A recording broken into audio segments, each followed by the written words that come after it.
Bonsoir tout le monde, ravi de nous retrouver encore ce soir. C'est toujours un réel plaisir pour chacun de nous de pouvoir nous rassembler, arriver dans la présence de Dieu.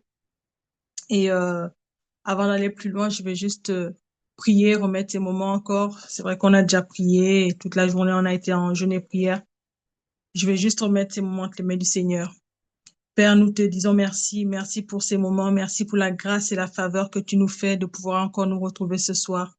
Seigneur, nous bénissons ton nom parce que c'est toi qui nous rassembles encore. La Bible déclare là où deux ou trois sont assemblés en ton nom, tu es au milieu d'eux.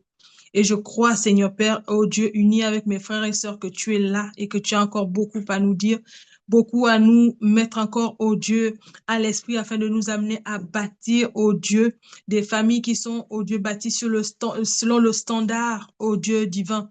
Seigneur Père, c'est la chose après laquelle nous courons, Seigneur Père. Oh Dieu, nous sommes là et nous venons, Seigneur Père, disposer nos cœurs afin de recevoir. Nous sommes des vases, Seigneur Père, nous venons comme des vases vides. Remplis chacun de nous, remplis-nous afin que, au sortir de ces moments, Père, que nous ne puissions pas, oh Dieu, repartir les mêmes, mais que ton esprit, Seigneur Père, oh Dieu, que ta parole, Seigneur Père, qui sera libérée, puisse encore, oh Dieu, avoir un effet, Seigneur, transformateur, Seigneur Père, dans le nom de Jésus. La Bible déclare, c'est poussé par le Saint-Esprit que les hommes ont parlé de ta part. Ce soir, je refuse que quoi que ce soit qui vienne de moi, oh Dieu, ait à sortir, Seigneur Père, pendant ce temps, mais que tout soit conduit par ton esprit, que tout soit dirigé par toi seul, Seigneur. Que la majesté et la gloire te reviennent, Seigneur, au nom puissant de Jésus. Amen, amen, amen. Amen. OK. Amen. Amen. OK, OK. Donc, j'ai la charge ce soir de pouvoir parler dans ce grand thème que nous sommes en train d'aborder, qui est bâtir selon le standard divin. Euh, Moi, je vais aborder le thème bâtir selon le standard divin. En fait, bâtir des familles sur le standard divin, selon le standard divin. Nous avons besoin aujourd'hui de tout ramener à Christ parce que Christ est au centre de nos vies. Christ est au centre de tout ce que nous faisons. Christ est au centre de ce que nous sommes. Et en tant que chrétiens, en tant que fils du royaume, nous devons en permanence euh, chercher cette chose-là dans nos vies. C'est Christ qui doit être au centre des décisions que nous prenons, au centre de la manière dont nous vivons, au centre de tout ce que nous faisons. Même lorsque je dois voyager, je dois déménager, je dois faire, peu importe ce que je fais, j'ai besoin que Christ soit au centre parce que tant que Christ est au centre, tant que je lui donne la première place, en fait, c'est une garantie pour moi dans tout ce que je vais faire. Et, et c'est pour ça que c'est important pour nous euh, de pouvoir comprendre cet élément. Aujourd'hui, en abordant ce thème-là, bâtir un standard divin familial, nous allons toucher des points qui vont encore amener chaque personne à pouvoir voir comment bâtir sa vie. Et là, quand on parle de bâtir un standard divin familial, je veux pas que ceux qui ne sont pas mariés se disent, bon, moi, ça me concerne pas, ça concerne que des gens qui sont mariés. Parce que ceux qui sont mariés aujourd'hui ont été célibataires hier. Et j'ai l'habitude de dire que en fait, ce que nous serons demain, c'est aujourd'hui qu'on le bâtit. Tu peux pas bâtir autre chose que ce que tu as déjà mis en place. Et c'est important pour nous de comprendre cette réalité-là. Je veux bâtir demain. Je veux euh, euh, euh, bâtir une vie familiale. Je veux me marier. Mais on ne se marie pas par accident. On n'arrive pas dans certaines choses par accident. Mais Dieu nous met dans un processus. Et lorsque le processus est convenablement suivi, lorsque le processus est fait à l'image de Dieu, la Bible nous dit que si l'Éternel ne bâtit, ceux qui bâtissent travaillent en vain. Et j'ose croire qu'aucun de nous ce soir ne veut bâtir sans Dieu. J'ose croire qu'aucun de nous ici n'a envie de bâtir sa vie en dehors des clous que Dieu a déjà mis parce que nous existons aujourd'hui, mais il faut savoir que ce que nous sommes appelés à devenir, Dieu l'a déjà mis en place depuis la fondation du monde. Et c'est à nous de le comprendre aujourd'hui. C'est à chacun de nous de le comprendre. Et lorsque je le comprends, eh bien, je vais m'atteler, je vais travailler à rechercher cette chose-là, ces outils dont j'ai besoin pour bâtir ma vie, pour bâtir ma famille.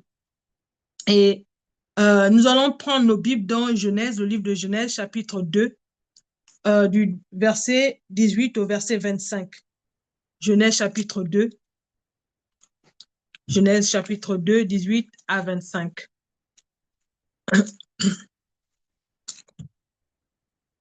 Genèse 2, 18 à 25. Si quelqu'un peut m'aider, ça m'arrangerait, s'il vous plaît. Genèse chapitre 2, à partir du verset 18. L'Éternel Dieu dit, il n'est pas bon que l'homme soit seul, je lui ferai une aide semblable à lui. L'Éternel forma de la terre tous les animaux des champs et de tous les oiseaux du ciel.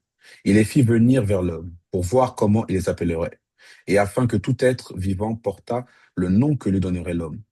Et l'homme donna des noms à tout le bétail, aux oiseaux du ciel et à tous les animaux des champs. Mais pour l'homme, il ne trouva point d'aide semblable à lui.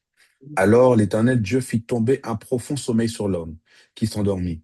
Il prit une de ses côtes et la referma, et referma la chair à sa place. L'Éternel Dieu forma une femme de la côte qu'il avait prise de l'homme, et l'amena vers l'homme.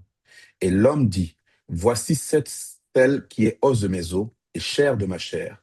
On l'appellera femme parce qu'elle a été prise de l'homme.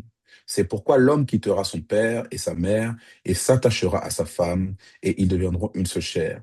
L'homme et sa femme étaient tous deux nus et n'avaient point honte.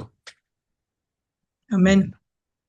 Donc, dans ce passage qui est quelque part un passage vraiment de base par rapport à tout ce qui concerne la famille, parce que dans ce passage, on nous montre comment le processus qui a été suivi pour que l'homme, d'un côté, Dieu a créé, lorsque vous lisez Genèse 1, 2, les premiers versets, on dit que Dieu a tout créé. Et il a créé l'homme. L'homme était parmi les derniers éléments que Dieu a créés. Et lorsqu'il crée l'homme, il crée l'homme en dernier. En fait, l'homme arrive, la terre existe, les arbres existent. En fait, pas mal de choses existent. Et quelque part, Dieu crée l'homme pour venir cultiver le jardin, entretenir le jardin, s'occuper du jardin. Et il a joint à l'homme la femme qui devait l'accompagner dans ce ministère, dans cette œuvre qu'il était appelé à faire. Donc, les deux formaient un couple, formaient une famille. Et pour Dieu, c'était quelque chose de capital parce que déjà, lorsque l'homme a commencé à donner les noms aux animaux, déjà, lorsqu'on regarde on va un peu plus loin dans Genèse 6 ou Genèse 8, lorsque Noé entre Noé rentre dans l'arche, la Bible dit qu'il devait prendre les animaux par paire. Parce que Dieu pensait à la reproduction des espèces. Dieu pensait à la manière dont, après le déluge, les espèces allaient se reproduire. Et quelque part, lorsque Dieu crée la femme, c'était quelque part pour que l'homme puisse se pérenniser. L'homme ne puisse pas, après Adam, en fait, après la mort d'Adam, que les choses ne s'arrêtent pas. Mais bien au contraire, après la mort d'Adam, du fait qu'il y avait multiplication de l'espèce humaine, Dieu savait qu'après Adam, il y aura une autre espèce qui allait arriver. Bien que lorsqu'on lit Genèse 2, une interdiction a été donnée à l'homme qui, quelque part, si l'homme avait suivi, on a envie de dire, il a dit, vous ne mangerez pas de l'arbre de la connaissance du bien et du mal. Et le fait d'avoir mangé cet arbre a mené la mort. Donc, ça veut dire quelque part qu'à l'origine, Dieu pensait à la multiplication de l'espèce humaine sans forcément, j'ai envie de dire, penser à la dimension de la mort, tant que l'homme demeurait dans l'obéissance. Et l'obéissance à cet ordre donné par Dieu était la garantie pour l'homme de continuer à se multiplier, de continuer à se pérenniser, de continuer à cultiver le jardin dans les clous que Dieu avait d'avance mis sur pied. Et Dieu utilise quelque part, avait à l'esprit et a toujours à l'esprit de faire de la famille, du couple, un système puissant, un système moteur avec lequel il va accomplir les buts de Dieu sur la terre, à utiliser l'homme pour permettre à ce qu'il y ait multiplication, utiliser l'homme quelque part, que ce soit sur le plan spirituel, que ce soit sur le plan naturel. Le fait que, même sur le plan spirituel, que nous grandissons, que en fait, qu'il y ait multiplication entre nous de ce que moi, je me multiplie. En fait, je forme des personnes qui vont devenir des personnes aussi puissantes ou plus puissantes que moi. C'était ce que Dieu recherchait. Et Dieu, il avait pour objectif quelque part de permettre à ce que l'espèce humaine continue à accomplir le mandat qu'il lui avait donné à la création du monde. L'homme devait cultiver la terre. L'homme devait garder le jardin. L'homme devait permettre quelque part au jardin de pouvoir avoir la forme que Dieu voulait. Il a demandé à l'homme de nommer les animaux. Dieu n'a pas dit expressément à l'homme, appelle le chien chien. Mais comme l'homme était connecté à lui, comme l'homme était en train de faire ce travail-là que Dieu lui avait donné, avec la femme bien sûr, et le fait qu'ils étaient en train de faire ce travail-là, connectés à la pensée de Dieu, ils arrivaient tranquillement à quelque part à lire ce qu'il y avait dans la pensée de Dieu, appeler un chien chien, alors que rien de manière audible, cela ne leur avait pas été donné. Mais comme ils étaient connectés à la pensée de Dieu, ils arrivaient quelque part à reproduire ce que Dieu attendait d'eux. Donc, dans le modèle divin, dans le standard divin, la famille devait fonctionner de manière unie. Dans le standard divin, la famille devait fonctionner dans une dimension d'obéissance. C'est l'obéissance qui garantissait l'accomplissement des buts de Dieu. L'obéissance garantissait quelque part la manifestation des buts de Dieu sur la terre. Et nous pouvons le voir dans le livre de Samuel lorsque Saül désobéit. Samuel lui dit, l'obéissance vaut mieux que le sacrifice. Parce que dans l'obéissance, c'est vrai que le sacrifice, il y a une dimension importante dans le sacrifice. Mais un sacrifice sans obéissance n'a pas de valeur devant Dieu. Le sacrifice prend sa valeur lorsqu'on marche dans les voies de Dieu. Lorsqu'on marche, on suit la trajectoire que Dieu a tracée. Donc, Adam et Ève, pour maintenir le standard divin, devaient obéir à la pensée de Dieu, devaient se maintenir dans la droite ligne de ce que Dieu leur a donné comme instruction. Et le fait d'avoir désobéi, quelque part, a cassé le standard que Dieu est en train de bâtir au travers d'eux, a ralenti ou a même stoppé la chose que Dieu est en train de bâtir. D'où il était maintenant nécessaire que quelqu'un d'autre puisque ça a entraîné la mort dans l'espèce humaine. Et Christ est mort à la croix pour ramener l'homme à la position spirituelle qu'il avait perdue en désobéissant à Dieu dans le jardin. Donc, nous comprenons que pour Dieu, l'ordre avait été donné. Et l'homme et la femme devaient, pour maintenir ce standard que Dieu est en train de bâtir à travers eux, devaient garder cette dimension d'obéissance. Nous allons dans Genèse 2, 16 à 17, c'est vraiment là où l'ordre a été donné expressément. L'ordre a été donné expressément dans Genèse 2, 16 à 17. Je vais lire vite fait. L'Éternel Dieu donna cet ordre à l'homme.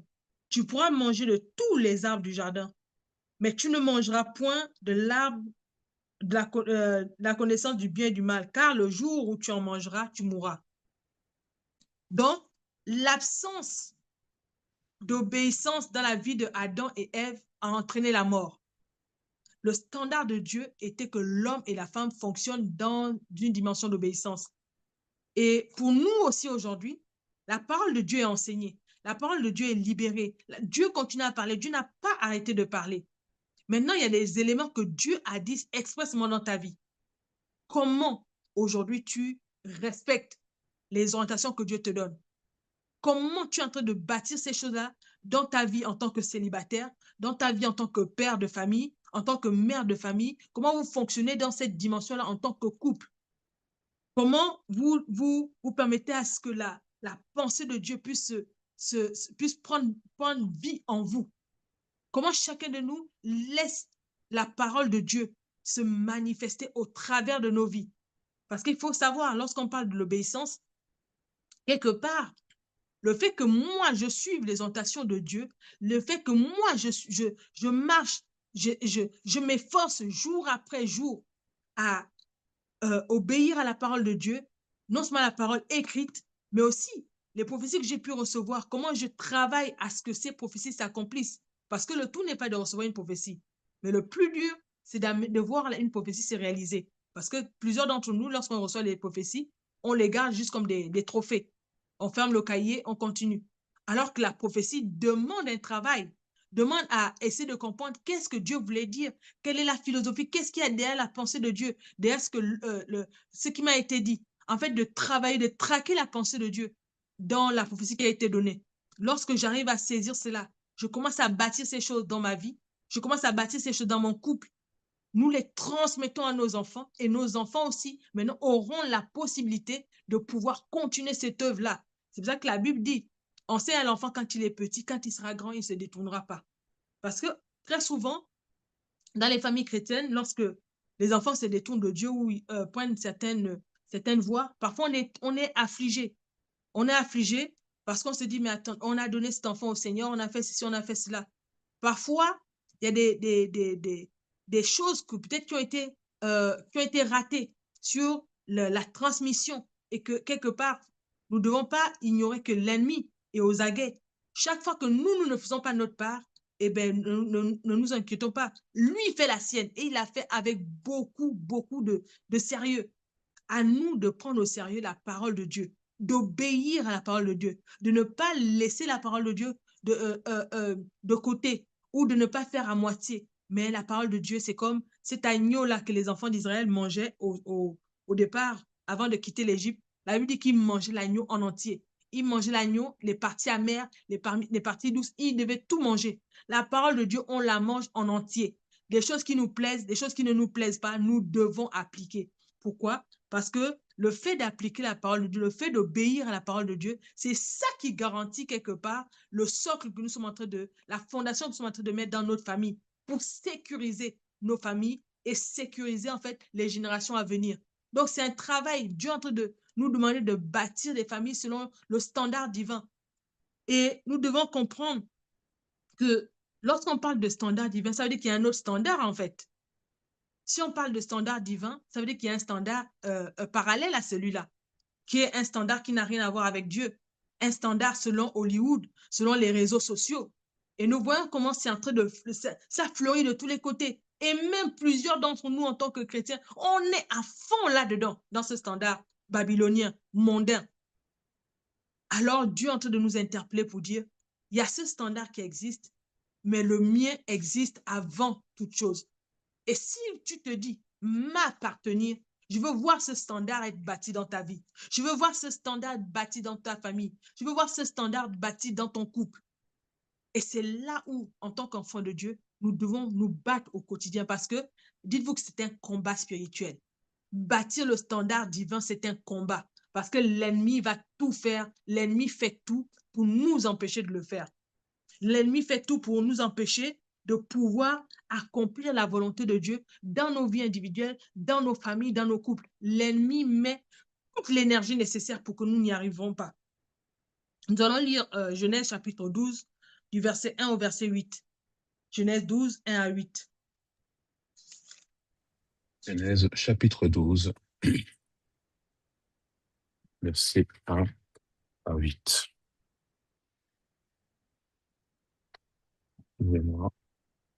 Il me dit, l'Éternel dit à Abraham, va-t'en de ton pays, de ta patrie et de la maison de ton père, dans le pays que je te montrerai.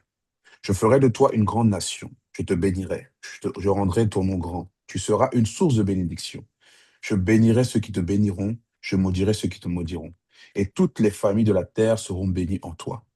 Abraham partit, comme l'Éternel lui avait dit, et Lot partit avec lui. Abraham était âgé de 75 ans lorsqu'il sortit de Charan. Abraham prit Sarai, sa femme, et Lot, fils de son frère, avec tous les biens qu'il possédait et les serviteurs qu'il avait acquis à Charan. Ils partirent pour aller vers le pays de Canaan. Ils arrivèrent au pays de Canaan. Abraham parcourut le pays jusqu'au lieu nommé Sichem, jusqu'aux chênes de Morée, et les Cananéens étaient alors dans le pays. Verset 7, l'Éternel apparut à Abraham et dit, je donnerai ce pays à ta postérité, Et Abraham bâtit là un autel à l'Éternel qui lui était apparu. Il se transporta de là vers la montagne à l'orient de Béthel, et il dressa ses tentes, ayant Béthel à l'occident et Haï à l'orient. Il bâtit encore là un autel à l'Éternel, il invoqua le nom de l'Éternel. Amen. Amen. Amen. Abraham a été appelé par Dieu et Dieu lui a donné des instructions claires. Quand je dis instructions claires, c'est que bon, il savait où il allait, il savait qu'il devait partir de son pays, de sa patrie, de la maison de son père, mais il savait pas où il allait.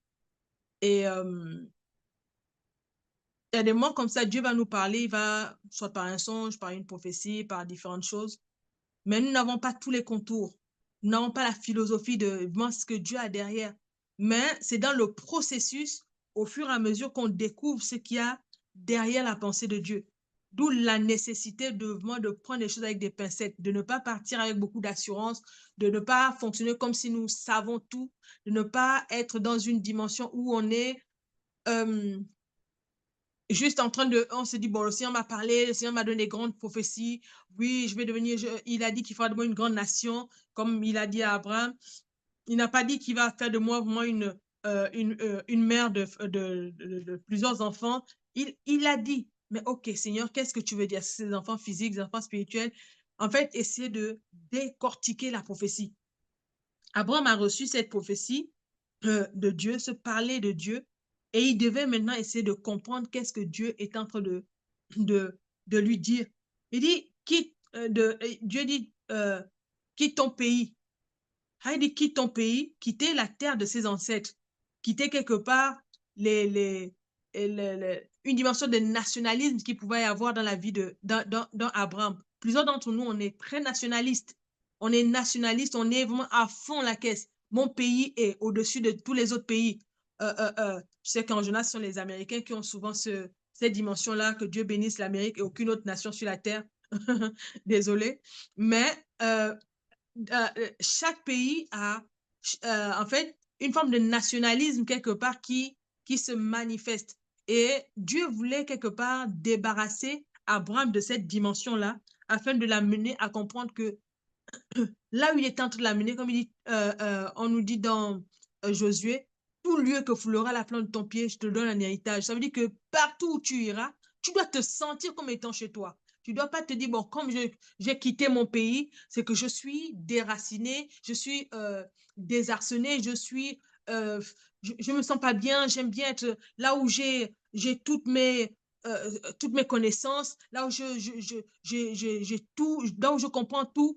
Mais Dieu demande à Abraham de quitter son pays, de sortir de cette forme de nationalisme où c'est Israël qui est au-dessus. C'est de là où il vient, c'est là où ils sont les meilleurs.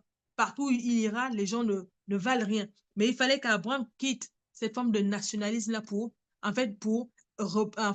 arriver dans le standard de Dieu. La manière dont Dieu voulait l'amener à fonctionner, la manière dont Dieu voulait l'amener à avancer et bâtir sa famille là où Dieu allait l'établir.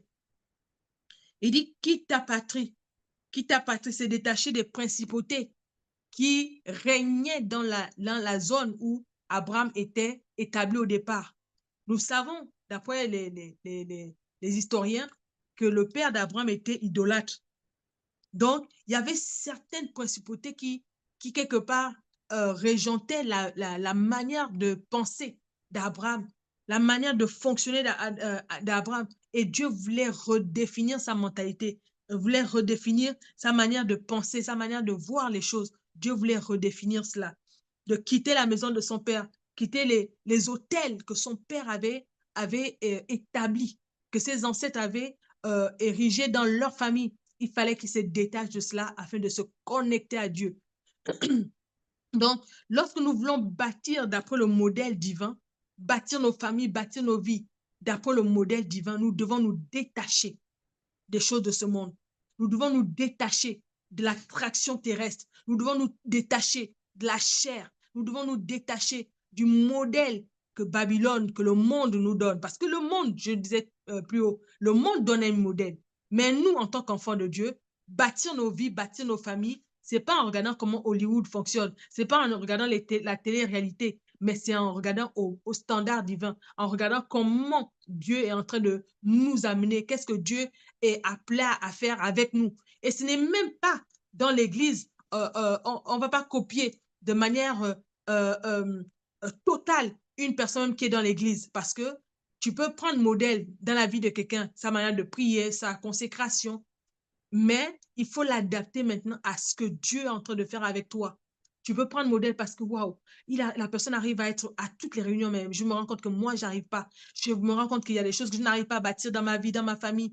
Pourtant, lui, il a réussi. Je peux demander des conseils à cette personne, voir comment elle a fait pour arriver à bâtir telle ou telle chose. Et maintenant, alors que je suis en train de rechercher, en train de poser ces questions, moi-même, je suis aussi devant Dieu pour dire, Seigneur, tel frère, telle soeur a réussi à bâtir telle chose dans sa famille, dans sa vie. Aide-moi à bâtir aussi ma vie selon ton modèle, selon ce que tu attends de moi. Faire comme cette personne a fait, mais pas en copiant, en copiant totalement ce que la personne a fait, mais adapter à ce que Dieu attend de toi. Tu prends le modèle et tu l'adaptes maintenant à ce que Dieu attend de toi. C'est important de le comprendre. C'est important d'être dans cette quête-là où on se dit, Seigneur, je veux bâtir ma vie selon le standard divin. Je veux bâtir une famille selon ton standard divin. Aujourd'hui, dans l'Église, les couples sont aussi décimés que dans le monde. Aujourd'hui, j'ai envie de dire, l'hécatombe qu'il y a dans le monde, on retrouve cet hécatombe dans l'Église. Les divorces sont en cascade. Et quelque part, Dieu est en train de nous interpeller sur la manière de bâtir nos familles, la manière de bâtir nos couples. Et cette manière-là part déjà de la manière dont moi-même, en tant qu'individu, je suis bâti selon le modèle divin. Comment je me connecte à Dieu. Parce que si je suis connecté à Dieu, je sais à quel moment, en fait, lorsque il y a des choses qui ne vont pas, lorsque je ne suis pas en train de bâtir, je ne suis pas en train de suivre le modèle de Christ, je ne suis pas en train de faire les choses selon la parole de Dieu. Je ne suis pas en train de suivre les orientations que Dieu me donne. Parce que la Bible nous donne déjà tout. La Bible, c'est vraiment un livre complet pour l'individu, pour le couple, pour la famille, pour tous les domaines de la vie. On trouve les réponses aux questions qu'on peut avoir, on les trouve déjà dans la Bible. Et maintenant, lorsque nous avons vraiment cette quête-là où nous recherchons Dieu de tout notre cœur, la Bible nous dit qu'il se laisse trouver par quiconque le cherche. Quiconque cherche Dieu, Dieu se laisse trouver par cette personne-là. Lorsque nous sommes vraiment dans une quête où nous avons envie de bâtir les choses selon Dieu, on a un cœur sincère, pardon, devant le Seigneur. Seigneur, je veux bâtir ma vie selon ton modèle. Seigneur, je veux bâtir ma famille selon ton modèle. Demain, je veux me marier. Je n'ai pas envie de faire n'importe quoi. Je veux vraiment bâtir ma vie sur que Christ soit la fondation du couple que je suis en train de bâtir, du couple que je vais bâtir. Aide-moi. Lorsqu'on est vraiment sincère devant Dieu, il va nous conduire, il va nous accompagner, il va nous aider à pouvoir bâtir. Abraham était en train d'aller dans un chemin nouveau. Dieu l'avait appelé pour entrer dans quelque chose de nouveau. Et tout au long du parcours, Dieu s'est révélé à Abraham, pour permettre à Abraham de devenir cette personne qu'il allait devenir, de produire ce qu'il devait produire. Dieu s'est révélé à Abraham. C'est pour ça que nous voyons les différents noms de Dieu qu'Abraham a découvert. Jéhovah Jireh, Jéhovah Nissi, Jéhovah Rapha. Tous ces noms-là, ce sont les facettes de Dieu que Abraham a découvert durant le voyage qu'il était en train de faire avec Dieu. Dieu se révélait à lui. Et chaque révélation de Dieu à Abraham changeait quelque chose en Abraham, faisait tomber quelque chose qui n'était pas de Dieu dans la vie d'Abraham et permettait à Abraham de bâtir le standard que Dieu voulait qu'il bâtisse dans sa famille. Bien sûr, il y a eu des erreurs, mais dans le même temps, les erreurs ne sont pas restées définitives. Il corrigeait au fur et à mesure. Et c'est à cela que Dieu nous appelle aujourd'hui, à avancer tout en corrigeant les éléments qui ne vont pas, tout en modifiant ce qui n'est pas conforme à son standard divin. Nous sommes en train de bâtir nos familles. Apprenons à corriger ce qui doit être corrigé. Ne restons pas rigides, ne restons pas fermes dans ce que nous croyons connaître, mais soyons flexibles entre les mains de Dieu, afin de permettre au Saint-Esprit de pouvoir toucher nos cœurs et de de modifier ce que nous avons à modifier et de permettre à Dieu de bâtir comme il a envie de bâtir. Lorsque Dieu dit à Abraham de quitter la maison de son père, quitter les habitudes, quitter les comportements, quitter les manières de faire qui ne glorifiaient pas le nom de Dieu. Aujourd'hui, lorsque tu regardes ta vie, lorsqu'on est en train de parler de bâtir un standard divin familial, lorsque tu regardes ta vie, qu'est-ce que Dieu peut corriger aujourd'hui? Qu'est-ce que tu penses que Dieu peut corriger dans ta manière d'opérer, dans ta famille, ta manière de parler avec ton mari, ta manière de parler avec ta femme, ta manière de parler avec tes enfants, ta manière de parler avec les frères et sœurs? Quelles sont les choses que Dieu peut corriger aujourd'hui qui te permettront de bâtir avec un standard qui plaît à Dieu, un standard qui est conforme au modèle divin? Quelles sont ces choses? Comment nous pouvons arriver à bâtir selon ce que Dieu attend de nous? Comment nous pouvons faire cela? C'est en nous basant sur le modèle qui existe déjà. Ce n'est pas c'est pas dans le vide. Il y a un modèle divin qui existe déjà. À nous maintenant de nous connecter à la pensée de Dieu pour connaître quel est le modèle qui s'attache à notre famille. Comment nous sommes appelés à fonctionner. Mais au-delà de savoir l'appel qui est lié à ma famille, il y a comme un socle commun. Il y a comme un socle commun que les familles, lorsqu'on parle de famille chrétienne, nous devons trouver ces choses-là au milieu de nous. Nous devons nous déconnecter du modèle terrestre. Nous devons nous déconnecter de toute l'attractivité charnelle terrestre. Colossiens dit de nous affectionner aux choses d'en haut. Affectionnez-vous aux choses d'en haut. C'est ce que Colossiens nous dit. Si nous nous affectionnons aux choses d'en haut, nous allons avoir au fur et à mesure le modèle d'en haut qui se télécharge en nous et qui nous amène maintenant à fonctionner convenablement. Et le modèle terrestre veut qu'on ait des critères spéciaux lorsqu'on veut choisir un conjoint, lorsqu'on veut choisir une conjointe. Ça, c'est le modèle terrestre. Le modèle divin nous demande de regarder au cœur de la personne, regarder la manière dont la personne est focalisée sur Dieu, comment la personne est attachée à Dieu, comment la personne recherche Dieu. Romains 12, 1 à 2 nous dit, je vous exhorte donc, frères, par les compassions de Dieu, à offrir vos corps comme un sacrifice vivant, saint, agréable à Dieu, ce qui sera de votre part un culte raisonnable. Il continue en disant, ne vous affectionnez pas aux choses de la terre. On va lire Romains 12. Soyez transformés par le renouvellement de l'intelligence. Je vais juste trouver le passage. Je vous exhorte donc, frères, par les compassions de Dieu, à offrir vos corps comme un sacrifice vivant, saint, agréable à Dieu, ce qui sera de votre part un culte raisonnable.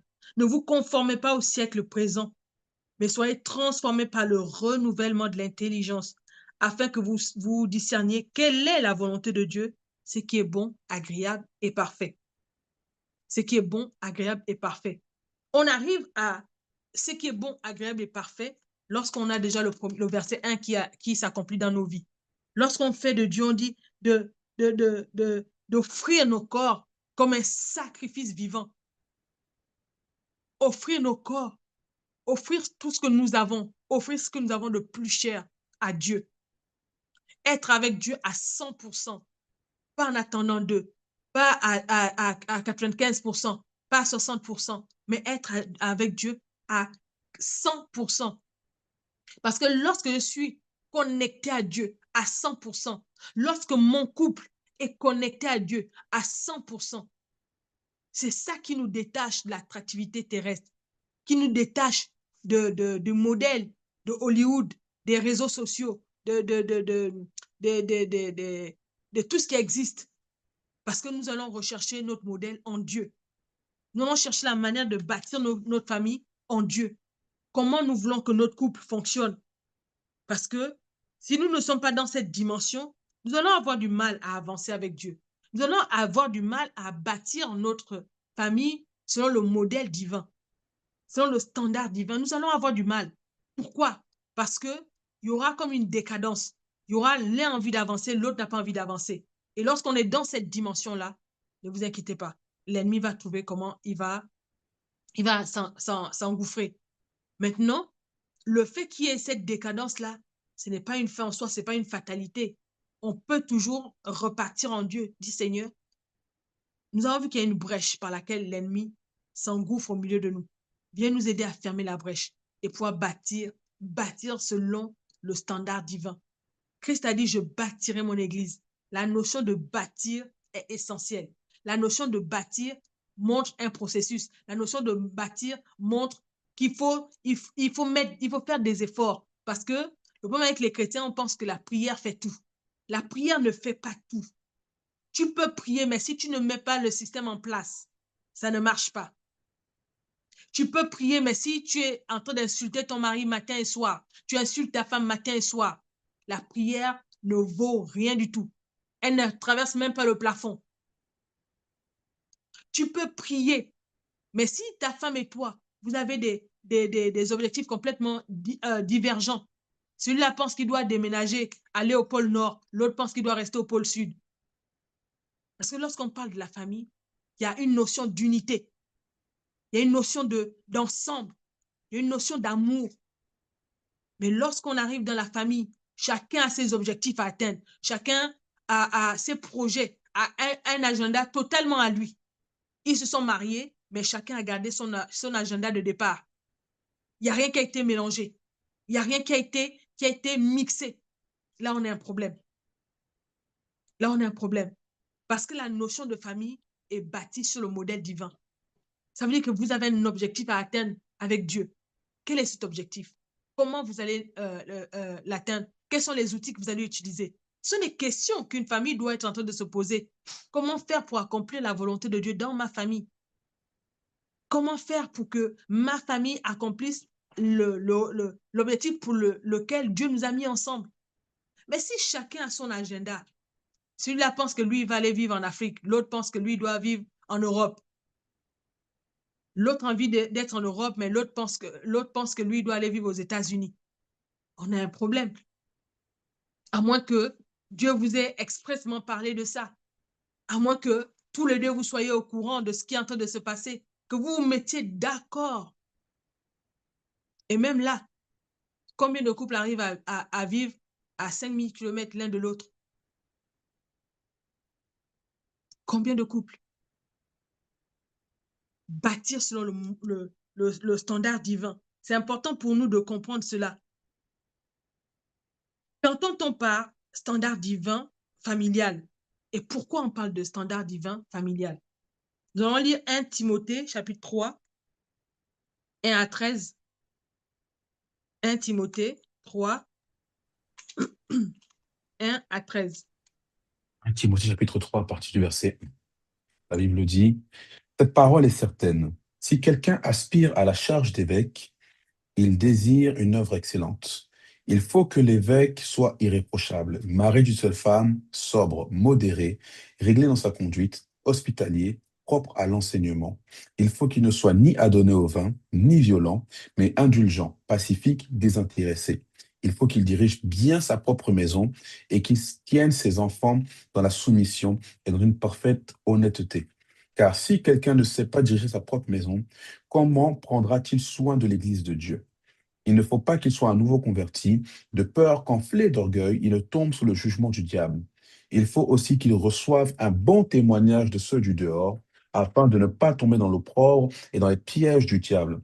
Les diacres aussi doivent être honnêtes, éloignés de la duplicité, des excès du vin, d'un gain sordide, conservant le mystère de la foi dans une conscience pure. Qu'on les éprouve d'abord et qu'ils exercent ensuite leur ministère. Ils sont sans reproche. Amen. C'est jusqu'au verset 13, Jusqu'au là? verset 13. Verset 13. Verset Jusqu'au 11. verset 13. 10, 11, 12, 13. Verset Tu es 11. verset 10. Verset 10. Les femmes de même doivent être honnêtes et non médisantes, sobres et fidèles en toutes choses. Les diacres doivent être mariés d'une seule femme et bien diriger leur enfant et leur propre maison. Car ceux qui remplissent convenablement leur ministère s'acquièrent un rang honorable et une grande assurance dans la foi en Jésus-Christ. Amen. Amen. Amen. Lorsqu'on lit ce passage de 1 Timothée 3, ce passage s'adresse à tous les croyants, tous les chrétiens. C'est vrai que là, on parle de l'évêque. Mais tout compte fait, on est tous évêques dans nos familles, dans nos maisons. Là où Dieu nous place, on devient évêque, on devient un représentant de Dieu. Ce passage s'adresse à tous les croyants. C'est important de le comprendre parce que c'est facile de dire non, mais l'homme de Dieu doit être ceci, l'homme de Dieu doit être cela. Mais tout chrétien doit être un modèle partout où il est. Tout chrétien doit représenter Christ. Nous sommes des ambassadeurs de Christ sur la terre, partout où nous sommes. Et donc, lorsqu'on parle de il faut que l'évêque soit irréprochable, mari d'une seule femme, sobre, modéré, réglé dans sa conduite, hospitalier, propre à l'enseignement. Il faut qu'il ne soit ni adonné au vin, ni violent, ni indulgent, ni pacifique, désintéressé. C'est là où chacun doit commencer à regarder en lui. Est-ce que ces éléments-là sont trouvés dans ma vie? Là, ce n'est pas une question qu'on va indexer X ou Y, mais chacun doit rentrer dans une interaction avec le Saint-Esprit. Il faut qu'il soit ni adonné au vin, ni violent, mais indulgent, pacifique, désintéressé. Il faut qu'il dirige bien sa propre maison, qu'il tienne ses enfants dans une soumission et dans une parfaite honnêteté. Car si quelqu'un ne sait pas diriger sa propre maison, comment prendra-t-il soin de la maison de Dieu? Il ne faut pas qu'il soit nouveau converti. En tout cas, jusqu'au verset 13, il y a des éléments spécifiques qui sont donnés, qui nous sont quelque part donnés afin de pouvoir quelque part être comme un miroir pour nous. Il s'avère que peut-être que je ne suis pas hospitalière, je ne suis pas modérée. Il y a des gens qui sont très extravagants. Il y a des gens qui sont très... ils parlent non-stop. En fait, ils parlent tel que ça lui vient à l'esprit. Il faut apprendre à régler sa conduite, les hommes comme les femmes. Il faut être modéré, hospitalier, propre à l'enseignement, être capable d'enseigner, déjà dans sa propre maison, enseigner ses propres enfants déjà, pouvoir les aider dans les premiers pas de la foi. Parler de la foi, c'est quoi la foi? Parler avec les enfants, parler avec la femme, avec sa femme, son mari. Interagir.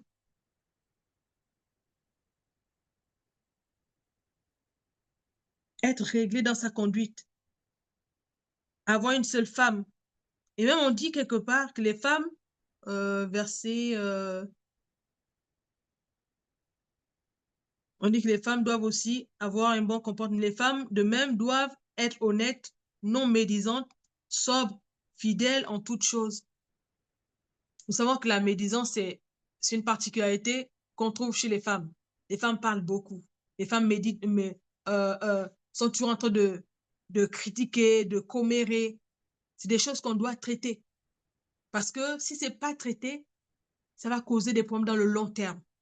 Soit dans ton propre couple, parce qu'il y a des femmes, tout ce qui se passe dans sa maison, ses copines sont au courant. Tous les gens autour d'elle sont au courant de ce qui se passe, de ce que son mari a fait. Est-ce qu'il a pris l'argent? Est-ce qu'il a fait ceci? Tout le monde est au courant. Tout le monde est au courant. Mais ça, ce n'est pas bâtir selon le standard divin. Ça, c'est en fait exposer ta nudité auprès des gens. C'est-à-dire que même lorsque vous avez des problèmes avec ton mari, tu vas le critiquer avec les gens de l'extérieur. Lorsque vous vous remettez ensemble, mais la vue que ces gens-là ont de lui, tu ne vas pas aller laver, tu ne vas pas repartir en arrière parce qu'ils ont déjà une mauvaise image de lui. Sur la base de ce que toi tu as fait, de ce que tu as dit. Ça, c'est important pour nous de pouvoir prendre ce modèle-là. C'est un modèle qui s'applique à tous les croyants. C'est vrai qu'on dit ici, là, on parle de l'évêque. Mais ne restons pas hypocrites, ne restons pas à dire non, ça c'est pour les hommes de Dieu, c'est pas pour moi. Mais je dis ici, c'est valable pour nous tous. Ce sont des choses que nous devons traiter dans nos vies. Des gens qui ne sont pas hospitaliers. Il ne veut pas recevoir quelqu'un chez lui. Il n'a pas envie. Sa maison, c'est sa maison. Il n'a rien à partager avec personne. Des personnes qui ne sont pas sobres. La sobriété, c'est être mesuré quelque part. Ne pas être trop extravagant. Toujours en train de vouloir être dans le bling-bling. Mais apprendre vraiment à faire des choses de manière modérée, de manière mesurée, pour que Dieu soit glorifié. Tite 1,6 nous dit la même chose, nous parle de la même chose, la manière de tenir sa maison. C'est le modèle divin, c'est le standard que Dieu est en train de, quelque part, nous donner à suivre. Parce que lorsque nous suivons ce modèle, Dieu est glorifié. Tite 1,6 dit, s'il se trouve quelques hommes irréprochables, maris d'une seule femme, ayant des enfants fidèles, qui ne soient ni accusés de débauche, ni rebelles. Car il faut que l'évêque soit irréprochable, comme économe de Dieu, qui ne soit ni arrogant, ni colérique, ni adonné au vin, ni violent, ni porté à un gain déshonnête. Si toi, tu es colérique, tu vois que toi, il suffit d'une chose, tu pars au quart de tour. Et ça brise ton foyer, ça brise ta maison. C'est des choses à revenir sur soi, dire Seigneur, aide-moi, toutes ces choses-là à l'intérieur de moi. Je veux bâtir quelque chose de différent. Je ne veux pas être cette personne-là qui détruit. Comme la Bible nous dit dans Proverbe 14, 1, la femme sage bâtit sa maison, l'insensé la détruit de ses propres mains. L'insensé reste dans la colère. L'insensé reste, quand quelque chose se passe, en tout cas, vous allez monter, descendre, elle ne descend pas de son piédestal. On ne lui fait pas ça. Il n'est pas question qu'on me fasse ça et je vais laisser passer. Jamais.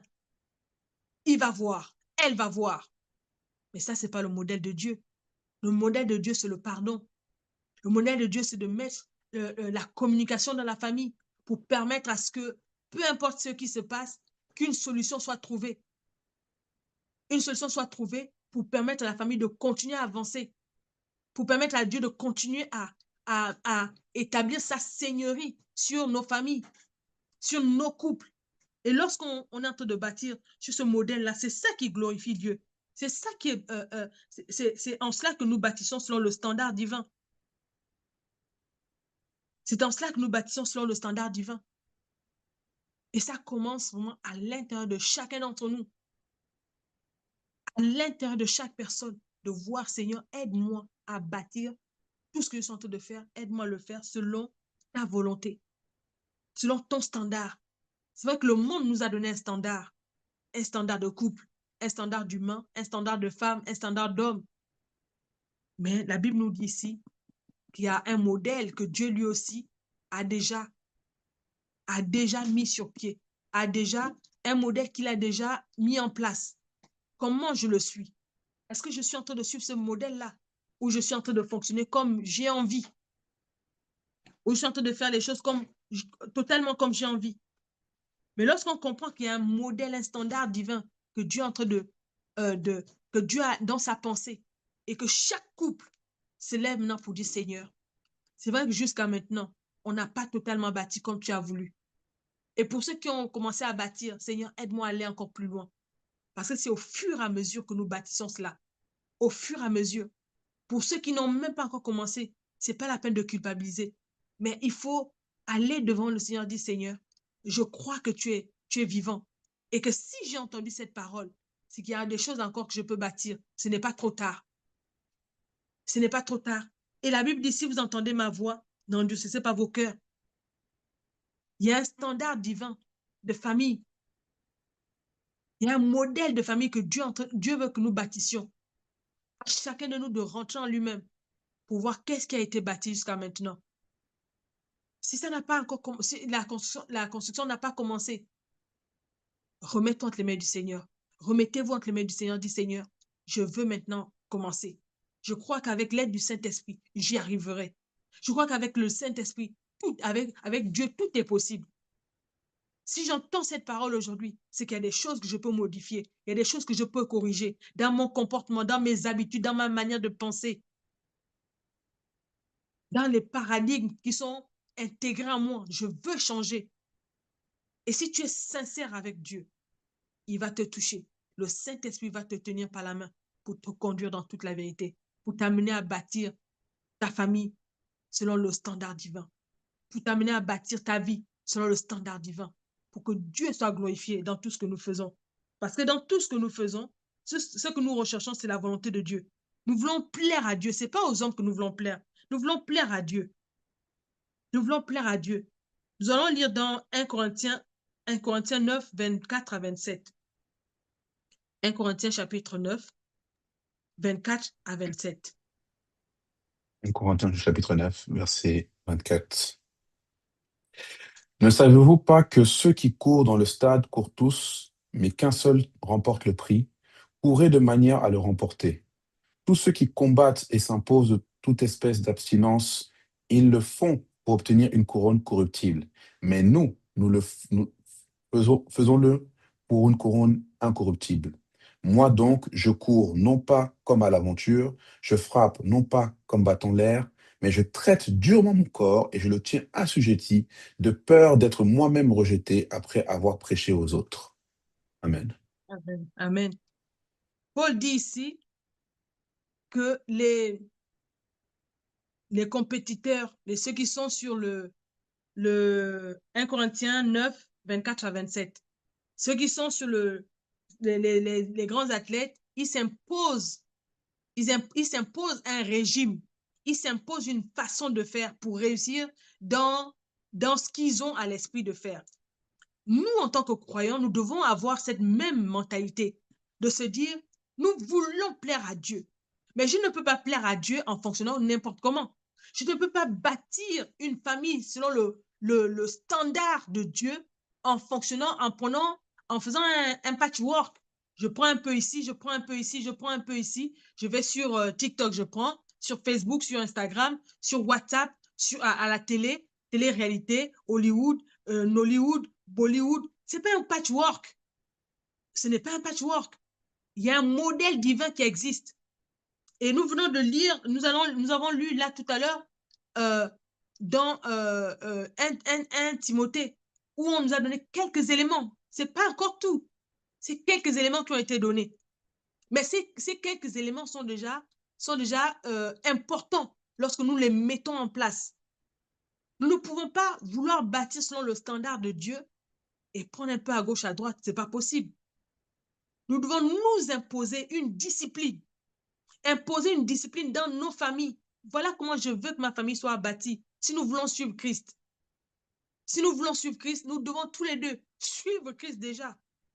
Parce que à moins que ce soit un couple où les gens sont convertis, ils étaient déjà mariés. L'un des conjoints s'est converti alors qu'ils étaient déjà mariés. Ça, c'est une chose. Mais 2 personnes qui sont rencontrées dans l'église, 2 personnes qui sont croisées dans l'église, il faut se mettre d'accord pour dire nous voulons bâtir selon le standard divin. Eh bien, nous allons nous imposer ce qu'il faut. Nous allons mettre dehors tout ce qui n'est pas de Dieu. Nous allons faire un listing des habitudes, des manières de faire, des manières de parler, des manières de fonctionner qui ne glorifient pas Dieu. Nous allons les mettre dehors afin de laisser le royaume de Dieu s'établir dans notre famille, s'établir dans nos vies individuelles, s'établir dans notre couple. Lorsque nous mettons ce genre de choses en place, comme Paul vient de le dire, c'est s'imposer une discipline.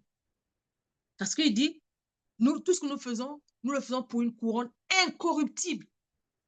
Une couronne incorruptible. Ce que nous faisons, ce n'est pas pour plaire aux hommes. Non, c'est à Dieu que nous voulons plaire. C'est à Dieu que nous voulons que nos familles plaisent. À cause de la crainte de Dieu, nous devons faire cela avec crainte et tremblement. Nous devons arrêter de jouer avec nos vies spirituelles. Parce qu'il y a trop de choses en jeu. Il le dit, Paul le dit. Il dit, mais je traite durement mon corps. Il dit, verset 26 d'abord, moi donc, je cours, non pas comme à l'aventure. Je frappe, non pas comme battant l'air. Parce qu'il y a des gens ils sont dans l'église, mais ils sont comme en aventure. Ils sont dans l'église, mais ils font ce qu'ils ont envie, quand ils ont envie, comme ils ont envie. Mais ici, nous comprenons que nous ne faisons pas comme à l'aventure. C'est trop crucial ce que nous sommes en train de bâtir. Il y a trop de choses en jeu. Il y a trop de vie en jeu pour que je puisse jouer avec ma vie, pour que je puisse jouer avec ma spiritualité, pour que je puisse bâtir ma famille de manière légère. Les enfants que j'ai, je veux les voir connaître Dieu. Je veux voir ma postérité connaître Dieu jusqu'à la 1000e génération si Christ tarde à venir. Mais ça se bâtit aujourd'hui. Ce n'est pas par accident que ça va se bâtir. Ce n'est pas par accident. C'est ce que je mets en place aujourd'hui qui va garantir ça. Qui va garantir cela? Et donc, ça demande à ce que je puisse faire les choses avec beaucoup de sérieux. Et comme au verset 27, il dit, je traite durement mon corps et je le tiens assujetti de peur d'être moi-même rejeté après avoir prêché aux autres. De peur d'être rejeté après avoir prêché aux autres. Donc, à chacun de nous de savoir comment il veut bâtir sa vie aujourd'hui. Sur quel standard il veut bâtir sa famille. Le standard mondain ou le standard divin. Parce que les deux n'ont pas le même résultat à l'arrivée. Les deux n'ont pas le même mode opératoire. Les deux, les outils ne sont pas les mêmes. Et la Bible nous dit qu'on reconnaît l'arbre par ses fruits. Oui, l'arbre par son fruit. Donc, les outils que tu utilises, le résultat sera là au final. Parce que la Bible nous dit qu'on ne se moque pas de Dieu. Ce qu'un homme aura semé, il le moissonnera. À nous maintenant de se dire, Seigneur, je veux bâtir ma famille, je veux bâtir ma vie sur le standard divin. Je ne veux pas que ma vie soit bâtie sur quelque chose de léger, sur quelque chose d'aléatoire, mais je veux vraiment suivre Dieu. Je veux pouvoir fonctionner dans mon couple tel que Dieu le demande. La Bible dit, hommes, aimez vos femmes comme Christ a aimé l'Église. Si tu vois que tu n'aimes pas ta femme suffisamment, tu vois que tu n'arrives pas, tu sens qu'il y a des choses qui ne vont pas, tiens-toi devant Dieu, Seigneur, j'ai un problème ici. Apprenons à être honnête lorsqu'on va dans la prière. Apprenons à être honnête devant Dieu. La femme n'arrive pas à se soumettre à son mari. Seigneur, apprends-moi à me soumettre à cet homme. Apprends-moi. Je vois que il y a une résistance à moi.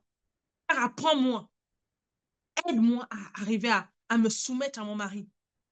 Parce que c'est une dualité. L'homme aime la femme se soumet.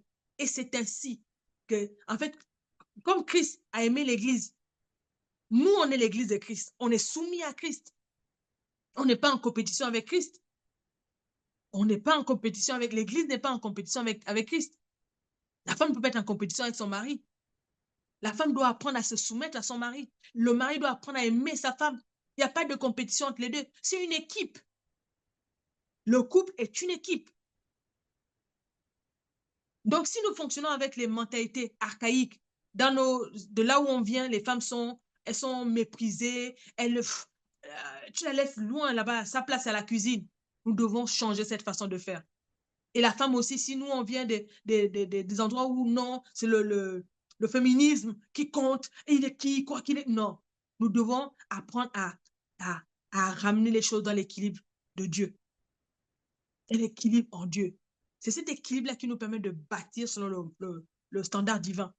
Bâtir nos familles selon le standard divin. Laisser la possibilité à Dieu d'amener cette chose-là telle qu'il le désire. Et si nous ne le faisons pas, malheureusement, nous laissons la possibilité à l'ennemi de faire de nos familles ce qu'il veut.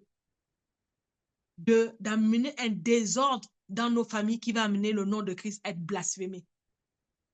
C'est pour cela qu'il faut bâtir selon le standard divin.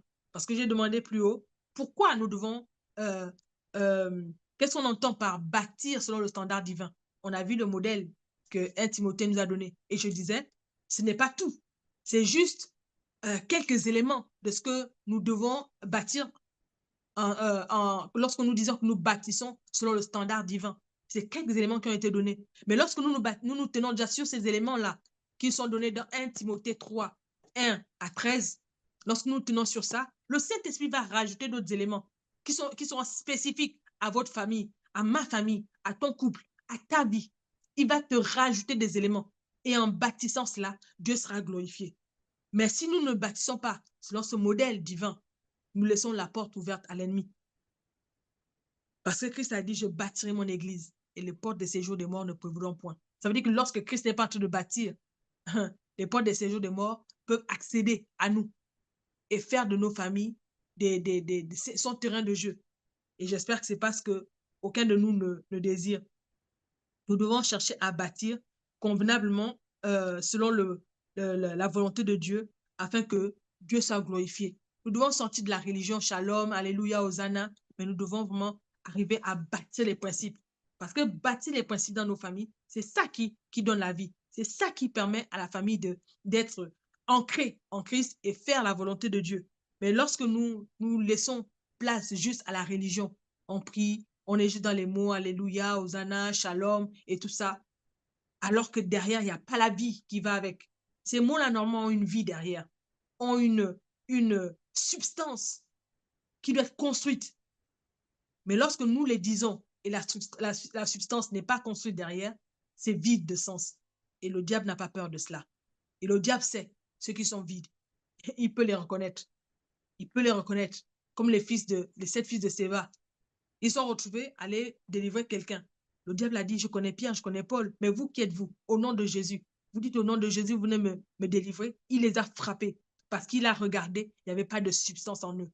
Ne soyons pas ceux-là qui sont en train de bâtir, d'avancer sans substance.